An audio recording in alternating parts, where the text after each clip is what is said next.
రాష్ట్రాల్లో పోలింగ్ ముగిసింది. ఇంకా పోలింగ్ కేంద్రాల్లో భారీగా క్యూ లైన్ లో ఓటర్లు నిల్చున్నారు. సాయంత్రం 6 గంటల వరకు క్యూ లైన్ లో నిల్చున్న వారికి ఓటు వేసే ఛాన్స్ ఇచ్చింది. ఇప్పటి వరకు 70% పైగా పోలింగ్ నమోదైంది. తెలంగాణలోనూ పోలింగ్ ముగిసింది.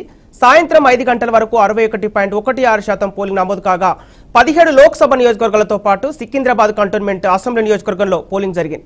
గత ఎన్నికల్లో కంటే ఈ ఏడాది లోక్సభ ఎన్నికల్లో అధిక శాతం ఓటింగ్ నమోదయ్యే అవకాశాలున్నట్లు అధికారులు అంచనా వేస్తున్నారు. ఇంకా చాలా పోలింగ్ కేంద్రాల్లో ఓటర్లు బారులు తీరారు.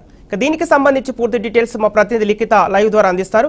లిఖిత, ముగిసిన పోలింగ్ కు సంబంధించి అప్డేట్స్ ఏంటి?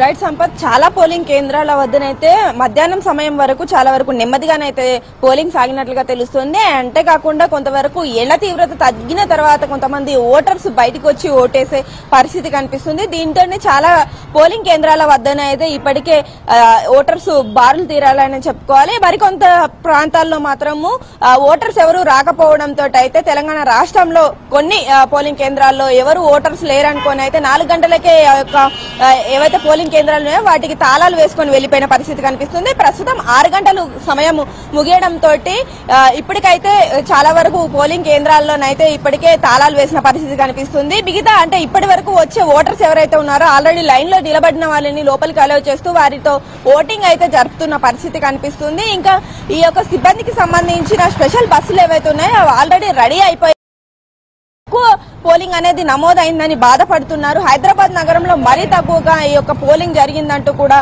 వాపోతున్న పరిస్థితి అయితే కనిపిస్తుంది. ఏది ఏమైనప్పటికీ కూడా ఈ యొక్క ఎన్నికల ఫలితాలు అనేటివి త్వరలోనే రానున్నాయి కాబట్టి ఈ రాజకీయాలకు సంబంధించి మరి ఫలితాలు ఎలా ఉండబోతున్నాయి అనే విషయం పైన మాత్రం కొంతవరకు ఆసక్తి అయితే నెలకొందని అయితే చెప్పుకోవచ్చు. ఓకే లిఖిత, ఇప్పుడు హైదరాబాద్ నగరంలో ఓటింగ్ శాతం తగ్గడం వెనుక గల కారణాలు ఏంటి? చాలా వరకు చూసుకున్నట్లయితే ఈ ఓటింగ్ శాతం తగ్గడానికి కారణాలు మాత్రం కొంతమంది చెప్తున్న మాటలు అయితే ఏం ఓటేస్తాంలే అనే ఒక తక్కువ భావం. అయితే మరికొంతమంది మాత్రం అటు ఎండలకు భయపడి బయటికి రాలేదని చెప్తున్నారు. ఇటు చాలా మంది మాత్రం వృద్ధులైనప్పటికీ కూడా వారు నడవలేని పరిస్థితుల్లో ఉన్నప్పటికీ కూడా పోలింగ్ కేంద్రాలకు వచ్చి ఓట్లు వేస్తూ చాలా మందికి అవగాహన కల్పిస్తున్నారు. మాలాంటి వాళ్ళు ఓటు వేస్తేనే మా తర్వాత తరాలు కూడా మమ్మల్ని చూసి నేర్చుకుంటారు అనే ఒక మెసేజ్ ని మేము పాస్ చేయడానికి ఈ పరిస్థితుల్లో ఉన్నా కానీ ఇటు ఓటింగ్ కోసం వస్తున్నాము. ఇటు ఎలక్షన్ కమిషన్ కూడా దీనికి తగ్గట్టు అన్ని ఏర్పాట్లు చేయడం జరిగిందని అయితే ఓటర్స్ చెప్తున్న పరిస్థితి. మరికొన్ని ప్రాంతాల్లో మాత్రము సాయంత్రం సమయంలో వెళ్దాంలే అన్న ఉద్దేశంతో చాలా తక్కువగా ఓటింగ్ నమోదైంది. అయితే కొంతమంది ఏం చెప్తున్నారు కదంటే ఈ ఓటు వేయని వాళ్ళు ఎవరైతే ఉంటారో వారికి ఆధార్ కు గానీ ఇటు రేషన్ కి గానీ లింక్ చేసి వాళ్ళకు ప్రభుత్వం నుండి రావాల్సిన బెనిఫిట్స్ ఏవైతే ఉన్నాయో అవి ఒకసారి కట్ చేస్తే నెక్స్ట్ టైం ఈ ఓటింగ్ శాతం అనేది పెరిగే అవకాశం ఉందంటూ కూడా కొంతమంది సలహాలు సూచనలు ఇచ్చే ప్రయత్నం అయితే చేస్తున్నారు.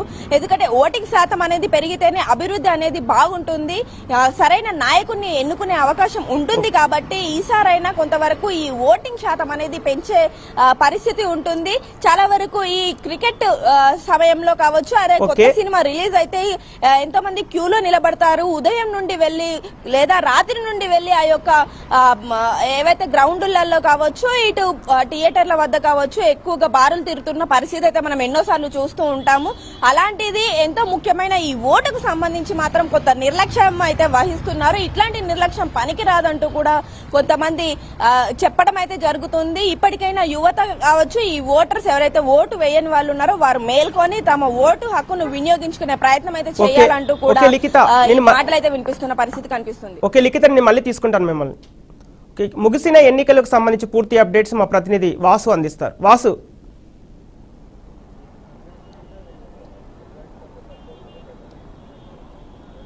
సంపత్, తెలంగాణలో 17 లోక్సభ స్థానాలకు అట్లాగే సికింద్రాబాద్ కంటోన్మెంట్ అసెంబ్లీ ఉప ఎన్నికకు సంబంధించి కొద్దిసేపటి క్రితం అంటే 6 గంటలకు పోలింగ్ ముగిసింది. ప్రధానంగా 13 నియోజకవర్గాల్లో సాయంత్రం 4 గంటలకే పోలింగ్ ముగియగా మిగతా 103 నియోజకవర్గాల్లో పోలింగ్ ఈ 6 గంటలకి ముగిసింది. ప్రధానంగా 4 గంటలకు ముగిసిన నియోజకవర్గాలను మనం పరిశీలిస్తే సిర్పూర్, కాగజ్నగర్, అట్లాగే ఆసిఫాబాద్, మంచిర్యాల, చెన్నూరు, మంతని, బెల్లంపల్లి, భూపాల్పల్లి, ములుగు, పినపాక, భద్రాచలం, ఇల్లెందు, కొత్తగూడెం, అట్లాగే అశ్వరాపేట ఈ నియోజకవర్గాల్లో సాయంత్రం 4 గంటలకే అక్కడ నక్సల్ ప్రభావిత ప్రాంతం కావటం అట్లాగే సమస్యాత్మక పోలింగ్ కేంద్రాలు ఉండటంతో సాయంత్రం 4 గంటలకే అక్కడ పోలింగ్ ముగిసింది. మిగతా 106కు సంబంధించిన అసెంబ్లీ నియోజకవర్గాలకు సంబంధించిన 17 పార్లమెంటరీ నియోజకవర్గాల్లో సాయంత్రం అంటే కొద్దిసేపటి క్రితం 6 గంటలకు పోలింగ్ ముగిసింది. మనం 5 గంటలకు సంబంధించి పోలింగ్ పర్సంటేజ్ని పరిశీలిస్తే దాదాపుగా ఓవరాల్గా 5 గంటలకు 61.16 పోలింగ్ నమోదైంది.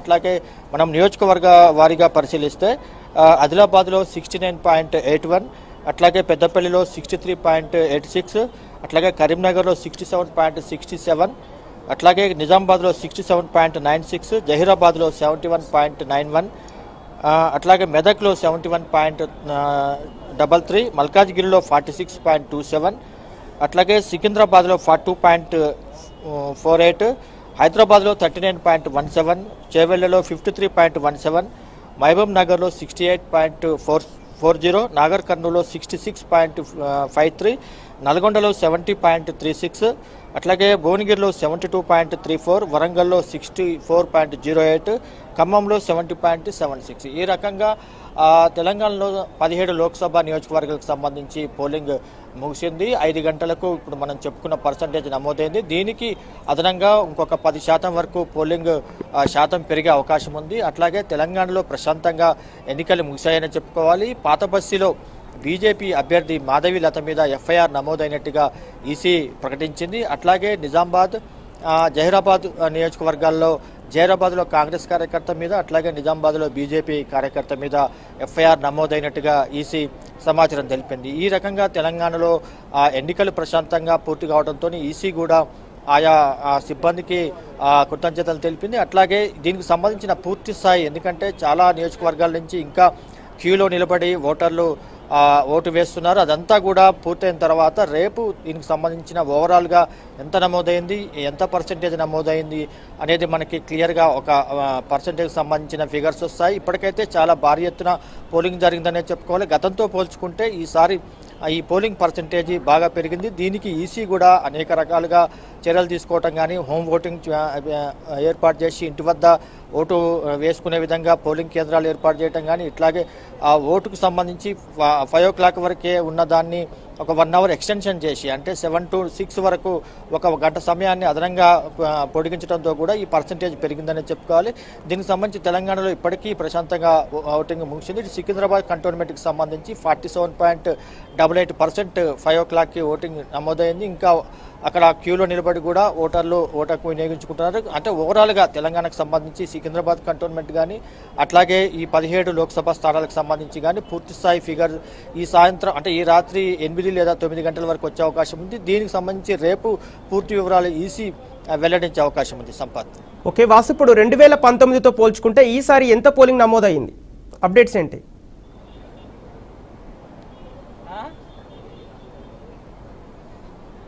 అంటే మనం 5 o'clock వరకు చూసుకుంటే 61.16 నమోదైంది. అది భారీ సంఖ్యలోనే పోలింగ్ నమోదైనట్టుగానే భావించాలి. గతంతో పోల్చుకుంటే గతంలో 63 మనకి పోలింగ్ నమోదైనట్టుగా గతంలో పోలింగ్ నమోదైంది. అట్లాగే అసెంబ్లీకి సంబంధించి 72% వరకు అసెంబ్లీ, అంటే మొన్న డిసెంబర్ ఏదైతే జరిగిన నవంబర్ 30 రోజు 2023లో జరిగిన అసెంబ్లీ ఎన్నికల్లో కూడా దాన్ని క్రాస్ చేస్తుందా లేదా అనేది చూడాలి. ఎందుకంటే ఇప్పటికే 61.16 నమోదైంది.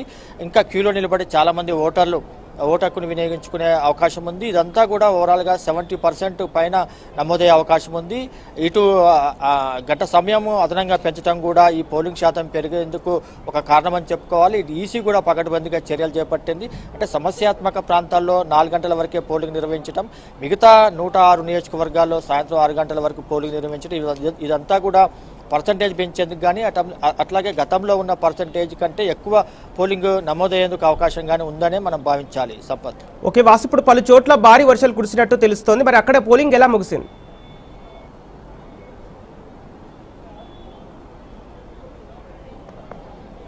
అంటే ఉదయం పూట నిన్న 2 రోజుల క్రితం ఆదిలాబాద్, నిజామాబాద్, కరీంనగర్, మెదక్ కొన్ని ప్రాంతాల్లో భారీ వర్షాలు కురిశాయి. అయితే ఉదయం కొంత చిరుజల్లులు కురిసినా కూడా మధ్యాహ్నం వరకు కూడా అదంతా కూడా వాతావరణం చల్లబడింది. అక్కడ నిన్న ఉన్న పరిస్థితి లేదు. వర్షంకు సంబంధించిన ఏదైతే వాతావరణ శాఖ హెచ్చరికలు జారీ చేసిందో దానికి సంబంధించి ఈసీ కూడా పకడ్బందీగా చర్యలు చేపట్టింది. ఆ ఓటర్లను తరలించేందుకు ఏదైతే వెహికల్స్ అక్కడ స్థానికంగా ఉన్న వెహికల్స్ వాడుకోవటం కానీ, లేకపోతే వారికి ఫెసిలిటీ ఏర్పాటు చేయడం కానీ, స్థానికంగా ఉన్న స్థానికుల సహాయంతో, పోలీసుల సహాయంతో వాళ్ళ పోలింగ్ కేంద్రాలకు వచ్చే విధంగా ఏర్పాటు చేయటం కానీ, ఇవంతా కూడా ఈసీ చర్యలు చేపట్టిందని చెప్పుకోవాలి. ఇటు స్థానిక అధికారులతోని అట్లాగే పోలీస్ సిబ్బందికి సంబంధించిన సహకారంతో ఈ వర్షాభావ ఏదైతే పరిస్థితులు అక్కడ ఏర్పడ్డాయో, వర్షానికి సంబంధించిన పరిస్థితులు ఉన్నాయో అవన్నీ కూడా అధిగమించేందుకు ఈసీ ఏర్పాటు చేసింది. పోలింగ్ పర్సంటేజ్ అంటే ఇప్పుడు వర్షాభావం ఉన్న ఏదైతే ప్రాంతాల్లో నిన్న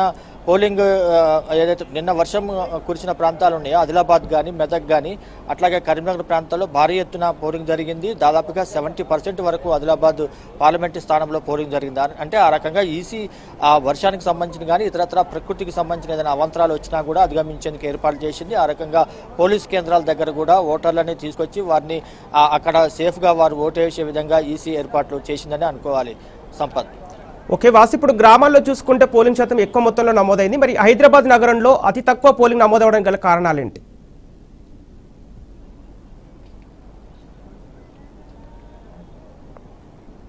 గతంలో అన్ని ఎన్నికలు జరిగినప్పుడు కూడా హైదరాబాద్లో ఇదే పరిస్థితి ఉంది. చాలా తక్కువ శాతం పోలింగ్ నమోదవటం అనేది హైదరాబాద్లో గతం నుంచి కూడా మనం చూస్తూ ఉన్నాం. 40% అటు ఇటుగా నమోదవుతూ వస్తుంది. గత అసెంబ్లీ ఎన్నికల్లో కూడా హైదరాబాద్లో 40% మించి ఓటింగ్ జరగలేదు. ఈసారి కూడా 5 గంటల వరకు 39.something అక్కడ పోలింగ్ నమోదైంది. అది కూడా ఇంకొక గంట క్యూలో ఉన్న వాళ్ళందరూ కూడా ఓటు వేస్తే 10% పెరిగే అవకాశం ఉంది. అంటే దాదాపుగా 50%కి అటు ఇటుగా వచ్చే అవకాశం ఉంది. గతంతో పోల్చుకుంటే 50% అనేది హైదరాబాద్ పార్లమెంటు నియోజకవర్గంలో ఎక్కువ పోలింగ్ జరిగినట్టుగానే భావించాలి. ఎందుకంటే గతంలో చాలా అసెంబ్లీ పోలింగ్ కానీ, పార్లమెంటరీ స్థానాలు జరిగిన పోలింగ్ కానీ, ఇటు స్థానిక సంస్థలు జరిగే పోలింగ్ కానీ చాలా సందర్భాల్లో చాలా తక్కువ శాతం పోలింగ్ నమోదవుతూ వస్తుంది. దాన్ని అధిగమించేందుకు ఈసీ చాలా పకడ్బందీ ఏర్పాట్లు చేసింది. హోమ్ ఓటింగ్ తీసుకొచ్చింది. అంటే 85 years పైబడిన వృద్ధులకు ఇంటి వద్దనే వారికి ఓటు వేసే హక్కును తీసుకురావటం, అవకాశం తీసుకురావటం, అట్లాగే